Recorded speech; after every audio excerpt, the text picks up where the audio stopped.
Hello मेरे प्यारे student, आप सभी का स्वागत है अल्फा इलेक्ट्रिकल क्लास में।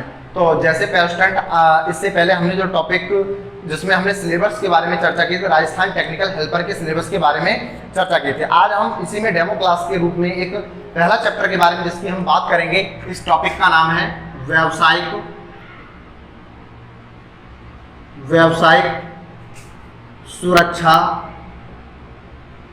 सुरक्षा एवं स्वास्थ्य।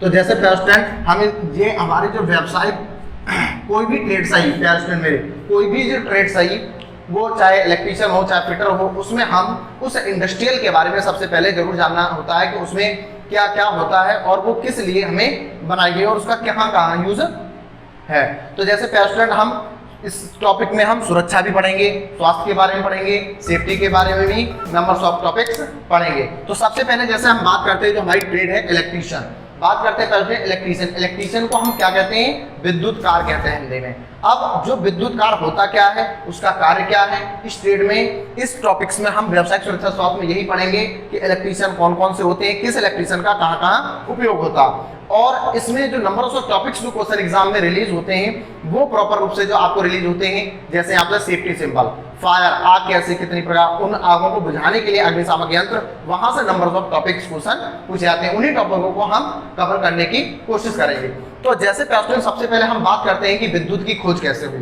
तो जो विद्युत की खोज हुई प्यारे स्टूडेंट, वो थेल्स नामक वैज्ञानिक ने की थी। किसने की थी? थेल्स नामक। वो भी कौन सी विद्युत थी? स्थिर विद्युत थी। उसके बाद तो सबसे पहले हम बात करते हैं प्यारे स्टूडेंट विद्युत के बारे में बात करते हैं, यानी इलेक्ट्रिसिटी क्या थी और इसकी खोज किस प्रकार से हुई थी। तो सबसे पहले हम पॉइंट इसमें लिखते हैं 2500 ईसा पूर्व। तो एक एक नोट्स आप बनाते चलेंगे मेरे प्यारे स्टूडेंट। 2500 ईसा पूर्व यूनानी वैज्ञानिक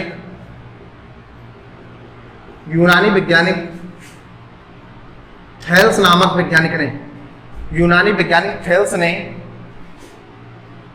ने स्थिर विद्युत की खोज की। इसकी खोज की? स्थिर विद्युत की खोज की। तो देखिए प्यारे, तो कभी कभी क्वेश्चन आ जाता है कि स्थिर विद्युत की खोज किसने की? तो थेल्स नामक वैज्ञानिक थे जिन्होंने इलेक्ट्रोस्टैटिक लाइट की खोज की थी। 2500 ईसा पूर्व में यूनानी वैज्ञानिक थे थेल्स नामक, जिन्होंने इलेक्ट्रोस्टैटिक की खोज की थी। अब ये स्थिर विद्युत होती क्या है, इसके बारे में हम बात करेंगे। इन्होंने क्या प्रैक्टिकल किया, कैसे किया, तो इनके बारे में बात की थी। इस वैज्ञानिक ने क्या किया था? इस वैज्ञानिक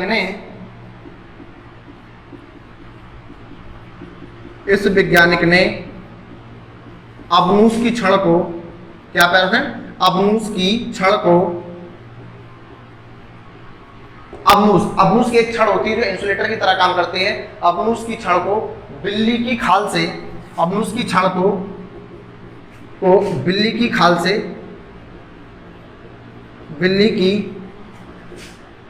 से रगड़ा।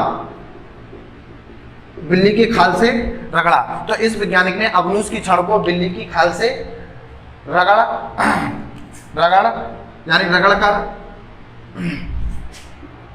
कर स्थिर विद्युत की खोज की।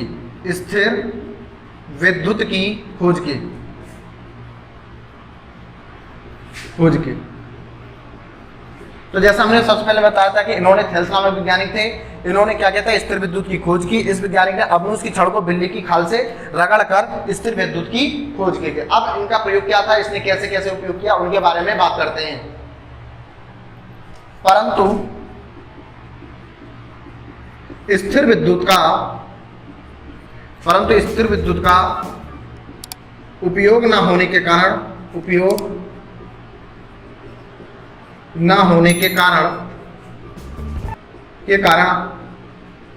हम इसका प्रयोग नहीं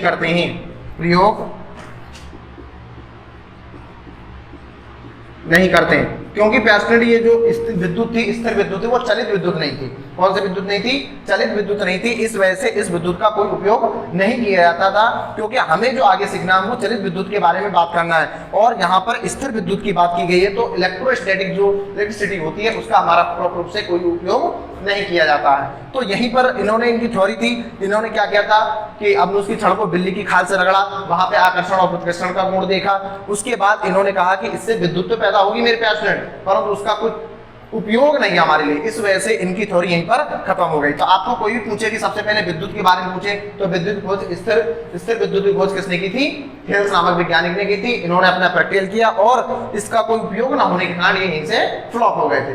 अब आगे बात करते हैं, इसी में एक जो नए साइंटिस्ट आएंगे जिनका नाम था वोल्टा। कौन था? वोल्टा नामक वैज्ञानिक ने चलित विद्युत की खोज की। अब उन्होंने क्या प्रयोग किया उसके बारे में बात करते हैं। तो जैसे प्यारे स्टूडेंट, जो वोल्टा नामक वैज्ञानिक थे उन्होंने गत्यात्मक व चलित विद्युत की खोज की थी। गत्यात्मक यानी डायनेमिकल विद्युत की इन्होंने ही खोज की थी। क्वेश्चन भी कई बार पेपर में एग्जाम में पूछ लिया था। अब बात करते हैं, नेक्स्ट पॉइंट बात करते हैं प्यारे स्टूडेंट, वोल्टा नामक वैज्ञानिक ने, वोल्टा नामक वैज्ञानिक ने चलित विद्युत या इसको हम क्या कह सकते हैं, गत्यात्मक, डायनेमिकली गत्यात्मक विद्युत की खोज की, गत्यात्मक विद्युत की खोज की। तो आई होप आपको समझ आया कि वोल्टा नामक वैज्ञानिक ने ही चलित विद्युत की खोज की थी। अब या हम गत्यात्मक डायनेमिक की कह सकते हैं, डायनेमिकल इलेक्ट्रिसिटी की इन्होंने ही खोज की थी। अब आगे बात करते हैं, इसके बाद नेक्स्ट बात करते हैं प्यारे स्टूडेंट, इसके बाद फैराडे नामक वैज्ञानिक ने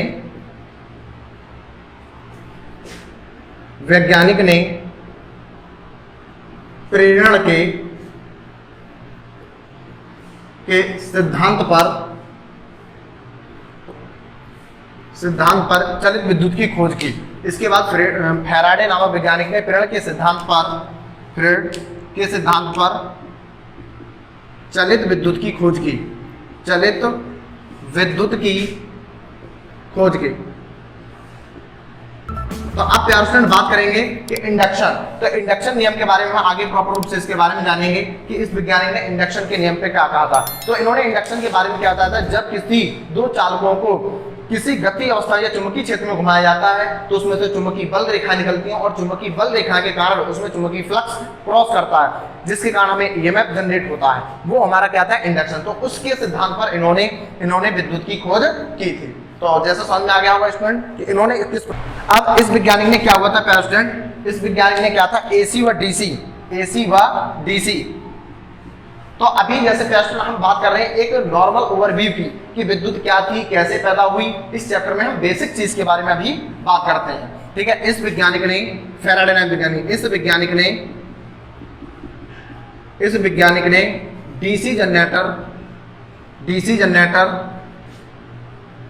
तथा एसी जनरेटर की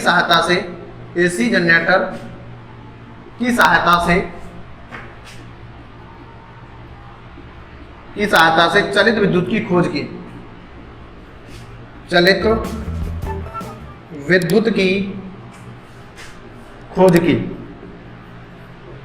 आगे हम बात करेंगे डीसी जनरेटर, एसी जनरेटर के बाद। तो इस विज्ञान ने क्या है, डीसी जनरेटर तथा एसी जनरेटर की सहायता से, जो फैराडे था वो इंडक्शन के लॉ पर काम करता था मेरे पास, किसके, इंडक्शन के लॉ पर। तो जैसे हमने इंडक्शन बताया था कि जब किसी चालक को चुंबकीय क्षेत्र में घुमाया जाता है तो उसमें चुंबकीय बल रेखाएं क्रॉस करती हैं और जब चुंबकीय बल रेखाएं तो चुंबकीय फ्लक्स, और जिसके कारण हमें ईएमएफ क्रॉस करके हमें ईएमएफ प्राप्त होता है। तो इस वैज्ञानिक ने डीसी जनरेटर तथा एसी जनरेटर की सहायता से चलित विद्युत की खोज की।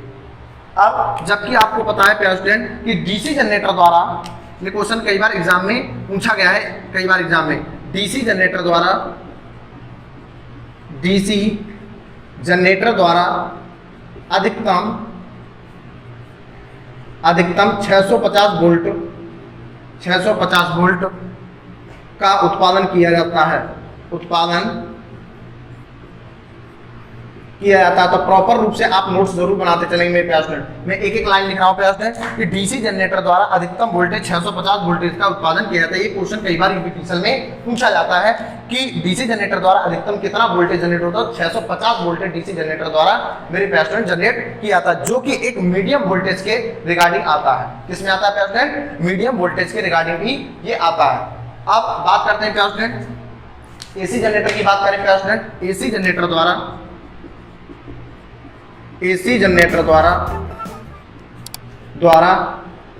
अधिकतम 11 केवी, 11 केवी मतलब 11,000 वोल्ट तक का 11 केवी का उत्पादन किया जाता है। तो जैसे पेस्टेंट हम बात कर रहे हैं यहाँ पे डीसी जनरेटर जो डीसी उत्पन्न होगी वो 650 वोल्ट डीसी जनरेट होगी, जबकि एसी जनरेटर जो जनरेट होगी वो 11 केवी क्या होगी पेस्टेंट? एसी को जनरेट किया जाएगा।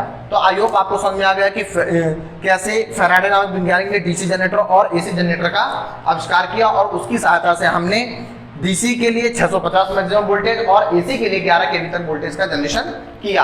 अब जबकि विदेशों में 2 लित्र द्वारा जबकि ऑसिलेटर पढ़ेंगे तो ऑसिलेटर की सहायता से हम मैक्सिमम 33 केवी तक की वोल्टेज जनरेट कर सकते हैं। अब बात करेंगे प्यारे स्टूडेंट विदेशों में, किसकी बात करेंगे प्यारे स्टूडेंट? विदेशों की बात करें। ये क्वेश्चन भी इंपॉर्टेंट है प्यारे स्टूडेंट हमारे लिए। विदेशों में ऑसिलेटर यानी प्यारे स्टूडेंट 2 लित्र द्वारा 33 केवी तक का उत्पादन किया जाता है।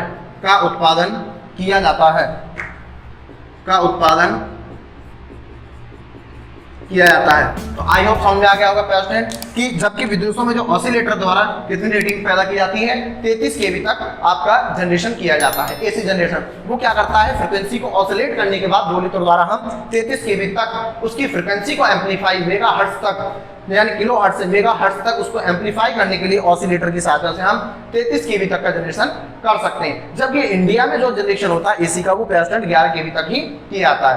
तो इस टॉपिकों में हम बेसिक चीजों की अभी बात कर रहे हैं। व्यवसायिक सुरक्षा सावधानी में कैसे इलेक्ट्रिसिटी आई, कैसे सारी चीज कहानी के बारे में हम बात कर रहे हैं। अब इसी में टॉपिक ये तो बेसिक बात हो गई कि विद्युत की खोज कैसे हुई।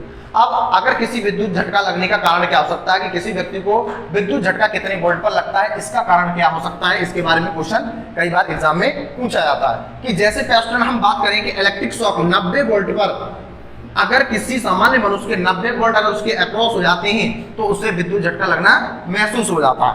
ये क्वेश्चन कई बार नॉर्मली पेपर में पूछा गया है। तो नेक्स्ट टॉपिक जो हम बात करेंगे पैस्टन विद्युत झटका लगने का कारण।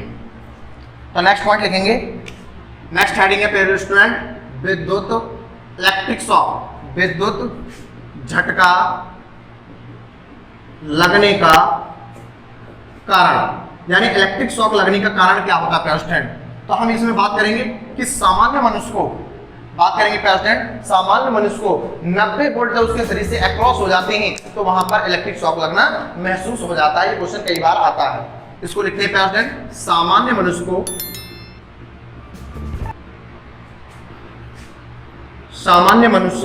जो सामान्य यानी नॉर्मल मनुष्य की बात कर रहा है, सामान्य मनुष्य को विद्युत झटका 90 वोल्ट पर सामान्य मनुष्य को विद्युत झटका जो होता है प्रेसिडेंट वो 90 वोल्ट पर लगना महसूस होता है।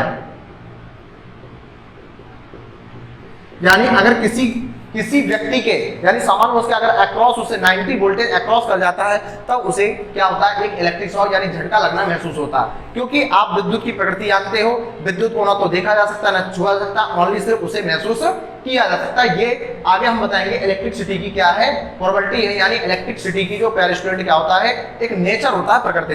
तो एक क्वेश्चन कई बार पूछा जाता है कि सामान्य उसको इलेक्ट्रिक शॉक कितने लगता है, 90 वोल्ट पर लगता है। अब जबकि प्यारे स्टूडेंट यहीं पर हम बात करें अगर यूरोपीय देशों में, कहाँ की बात करें कि अगर जो यूरोपीय देश होते हैं मेरे प्यारे स्टूडेंट, जलयान थलयान यानों में पनडुब्बियों में, वहां पर जो सप्लाई वोल्टेज का मान रखा जाता है वो 110 वोल्ट रखा जाता है प्यारे स्टूडेंट। तो ये क्वेश्चन कई बार भी बाद में पूछा गया है। यूरोपीय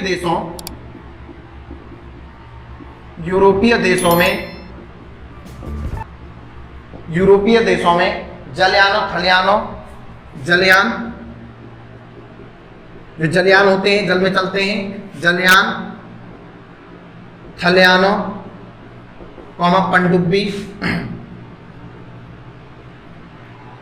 पनडुब्बी में जो पनडुब्बियां होती हैं उनमें सप्लाई वोल्टेज का मान, तथा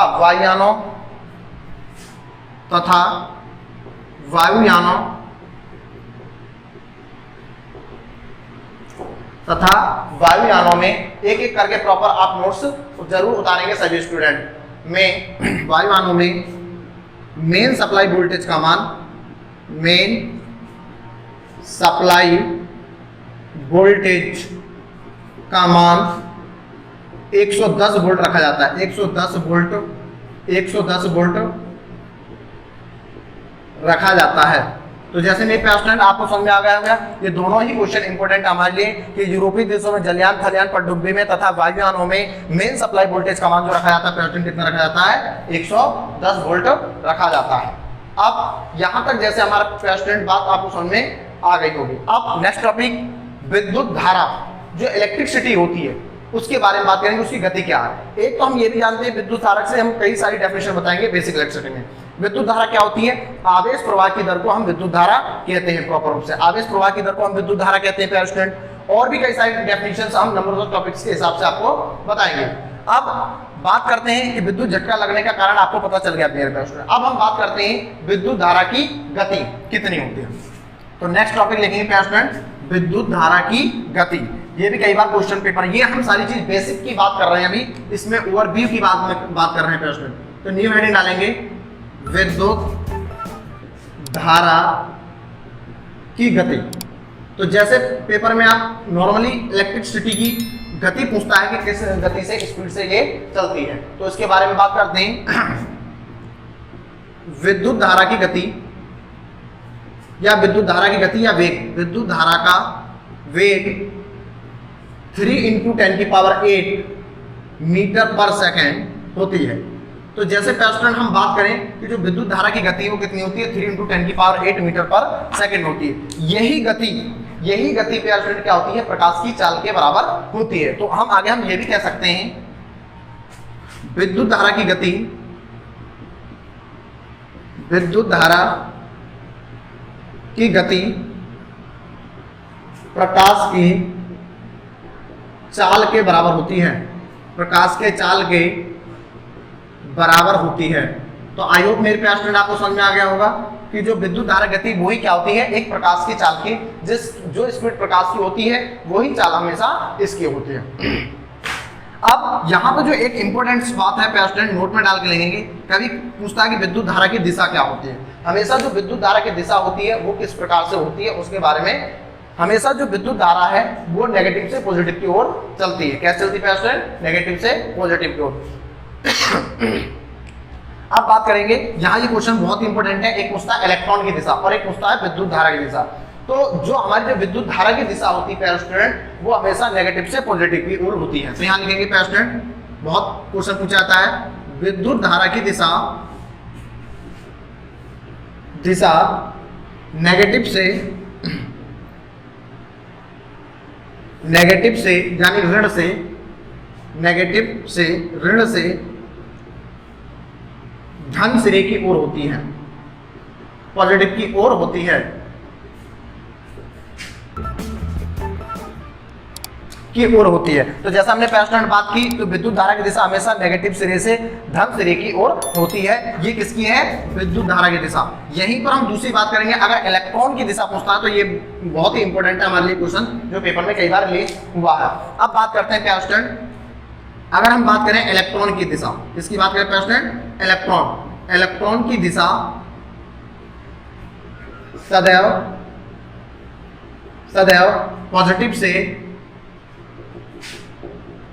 से नेगेटिव की ओर होती है, पॉजिटिव से नेगेटिव की ओर होती है। तो जैसे मेरे प्रश्न हमने बात किया कि इलेक्ट्रॉन की दिशा सदैव पॉजिटिव से नेगेटिव की ओर होती है। तो आपको समझ में आ गया, ये दो क्वेश्चन हमारे लिए बहुत ही इंपॉर्टेंट है कि विद्युत धारा की दिशा कैसी होती है और इसके बारे में। अब नेक्स्ट टॉपिक के बारे में बात करेंगे कि विद्युत धारा की प्रकृति कैसी होती है। किसके बारे में बात करेंगे प्रश्न? विद्युत धारा की प्रकृति के बारे में बात करेंगे। विद्युत धारा की प्रकृति, यहां से क्वेश्चन कई बार पूछा है, विद्युत धारा की प्रकृति कहते हैं नेचर ऑफ इलेक्ट्रिक, विद्युत धारा की प्रकृति। तो आपने हम जैसे बताया विद्युत धारा को ना तो देखा जा सकता है और ना ही छुआ जा सकता है, सिर्फ उसे क्या कर सकते हैं पेरेंट, महसूस कर सकते हैं। तो इस पॉइंट को लिखेंगे पेरेंट, विद्युत धारा को ना तो देखा जा सकता है, ना तो देखा जा सकता है और ना महसूस किया जा सकता है, और ना ही उसे छुआ जा सकता है पेरेंट। विद्युत धारा को ना तो देखा जा सकता है और ना ही उसे छुआ जा सकता है, छुआ जा सकता है, सिर्फ उसे महसूस किया जा सकता है। क्या किया जा सकता है प्रश्न? महसूस किया जा सकता है। तो ये क्या होता है, इलेक्ट्रिक की एक प्रकृति है, नेचर है कि हम कभी भी पेरेंट विद्युत धारा को ना तो देख सकते नहीं छू सकते, सिर्फ उसे क्या कर सकते हैं, महसूस किया जा सकता है। ये इसका एक नेचर है। तो आई होप मेरे पेरेंट आपको ये सब सारी चीज समझ में आ गया होगा। अब आगे बहुत सारी चीजों के बारे में बात करेंगे। अब जो जहां तक जैसे पेरेंट आपको अच्छे से क्लियरिटी पता चल गया होगा क्या क्या चीज है, आगे इसी में हम एक बहुत ही इंपॉर्टेंट नोट्स के बारे में बात करेंगे। कई क्वेश्चन यहां से आ जाता है कि विद्युत धारा राशि कैसे प्रश्न है। अगर हम बात करें कि जो विद्युत धारा राशि कैसी है, वो पेरेंट क्या होती है, एक अदिश राशि होती है। इसके बारे में बात करेंगे। विद्युत धारा एक अदिश राशि है। कैसी प्रश्न है? अदिश राशि होती है, अदिश राशि होती है। तो जैसे प्रश्न हम इसमें बेसिक सारी चीजों के बारे में कवर कर रहे हैं, बेसिक क्या चीजें होती हैं। तो जैसे हमने इसमें देखा विद्युत धारा की गति क्या होती है, विद्युत धारा की प्रकृति क्या होती है, इन चीजों या विद्युत धारा कैसी राशि है। अब आगे हम बात करेंगे पेरेंट इसी में कि अगर किसी व्यक्ति को मेरे पेरेंट इलेक्ट्रिक शॉक लग जाए, क्या लग जाए पेरेंट, इलेक्ट्रिक शॉक लग जाए, तो उसे हम क्या करेंगे या किस प्रकार उसे छुड़ाना है। जहां से क्वेश्चन हमारे लिए इसमें से पूछा जाता है, अगर किसी व्यक्ति को इलेक्ट्रिक शॉक लग जाए तो हमें क्या करना होता। तो ये सारी चीज क्या है, एक बेसिक फंडामेंटल के बारे में हम आपको बता रहे हैं पेरेंट। बाकी जैसे ही नेक्स्ट टॉपिक आएंगे, आपको विद्युत धारा, रेजिस्टेंस, वोल्टेज, ईएमएफ, इन सारी की चीजों के बारे में आपको क्वालिफाई कराया जाएगा। तो नेक्स्ट टॉपिक है पेरेंट विद्युत संपर्क में, विद्युत संपर्क में आए व्यक्ति को छुड़ाना, विद्युत संपर्क में आए व्यक्ति को छुड़ाना। तो जैसे प्रश्न हम बात करेंगे कि अगर किसी व्यक्ति को इलेक्ट्रिक शॉक ने पकड़ लिया है, अगर किसी व्यक्ति को इलेक्ट्रिक शॉक ने पकड़ लिया है तो आप उसे कैसे करेंगे, क्या काम करेंगे। तो उसके लिए कुछ रीजंस होते हैं। तो अगर किसी व्यक्ति को इलेक्ट्रिक शॉक ने पकड़ लिया तो सबसे पहला हमारा काम होता है मेन सप्लाई स्विच को ऑफ कर दें। क्या कर दें पेरेंट, मेन सप्लाई स्विच को हम अगर पास में हो तो मेन स्विच सप्लाई को ऑफ कर दें। अगर ऐसा भी कठिन है तो आपको क्या करना है कि खुद को पहले इंसुलेट होना है, किसी सूखी चीज यानी चटाई, दरी या फिर सूखी मेज पर खड़ा होकर उस लाइन पर हमें क्या करना है, किसी सूखी चीज से उस पर प्रहार करना है। और इस बात का विशेष ध्यान रखना कि जो व्यक्ति है वो नीचे तो छुड़े आए पर उसे जमीन में कोई चोट ना लगे। तो हम सबसे पहले तो हमारा पेरेंट काम यही होता है कि अगर किसी व्यक्ति को इलेक्ट्रिक शॉक लग गया है तो मेन सप्लाई स्विच को क्या कर दिया जाए, ऑफ कर दिया है। तो यहाँ से क्वेश्चन आता है, सबसे पहले इसको लिखेंगे सबसे पहले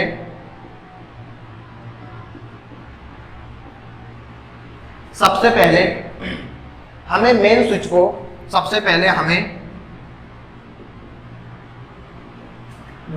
को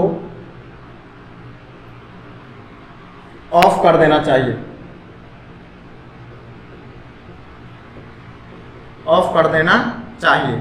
अगर आपके पास नजदीक में कहीं मेन स्विच सप्लाई है तो उस मेन स्विच सप्लाई को ऑफ कर दें। यदि ऐसा कर पाना कठिन हो तो खुद को इंसुलेट करके, यानी विद्युत रोधन करके, इंसुलेट करके किसी सूखी चटाई, दरी व सूखी लकड़ी पर व सूखी मेज पर खड़े होकर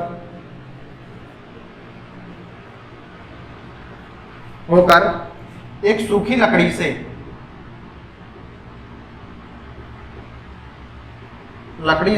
तार पर क्या कर दें, प्रहार कर दें। सूखी लकड़ी से तार पर प्रहार कर दें।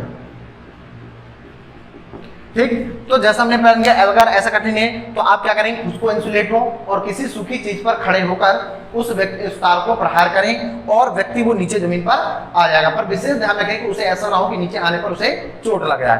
तो जैसे हमने बताया कि अगर किसी व्यक्ति को इलेक्ट्रिक शॉक लग जाए तो आप क्या कर सकते हैं। ठीक है, यदि प्रहार कर दें। अब खास बात इसमें क्या है स्टूडेंट, व्यक्ति के विद्युत संपर्क, इलेक्ट्रिक शॉक, विद्युत संपर्क से छूटते समय इस बात का विशेष ध्यान रहे कि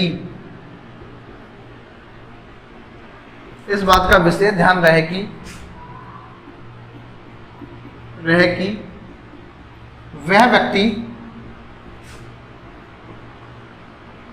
जमीन पर सही से उतरे तथा उसे चोट ना लगे। इस बात का विशेष ध्यान रखें। तो हम क्या करते हैं, दरी वगैरह नीचे बिछा देते हैं ताकि उस व्यक्ति को कोई दिक्कत ना हो। तो विद्युत संपर्क में आए व्यक्ति को किस प्रकार छुड़ाना है, इसके बारे में आई होप आपको समझ में आ गया होगा।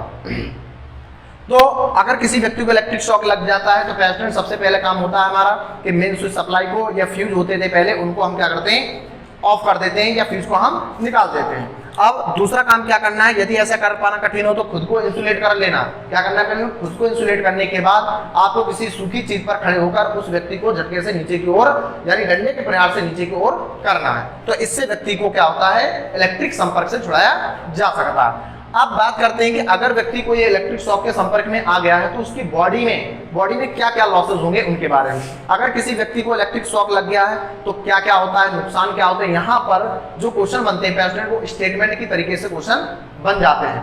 तो नेक्स्ट टॉपिक हम बात करते हैं कि इलेक्ट्रिक शॉक के संपर्क में आए व्यक्ति को छुड़ाना। अगर विद्युत संपर्क में, नेक्स्ट टॉपिक लिखेंगे प्रेसिडेंट, विद्युत संपर्क में आए व्यक्ति के शरीर में लॉसेस,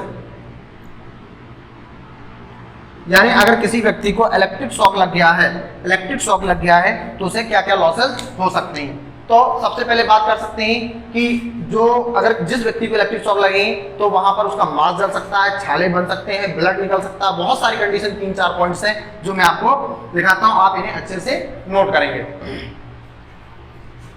उस मनुष्य के शरीर पर छाले पड़ सकते हैं, के शरीर पर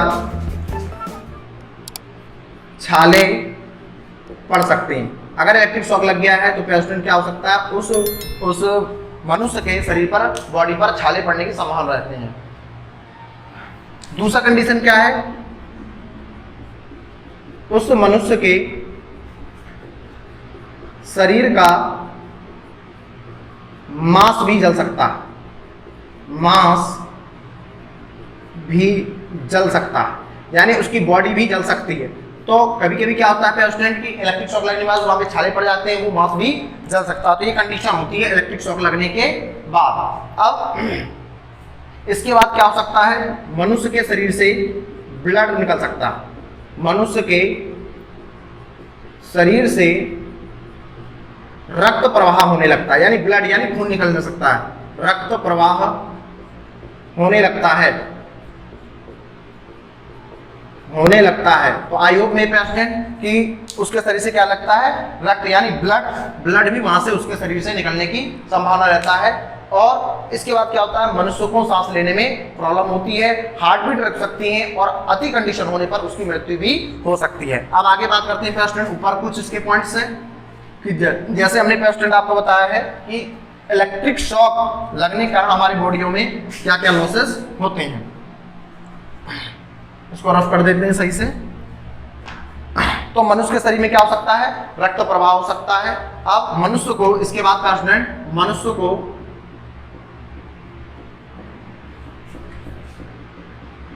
सांस लेने में प्रॉब्लम हो सकती है, क्या हो सकती है, दिक्कत आ सकती है, प्रॉब्लम होने लगती है,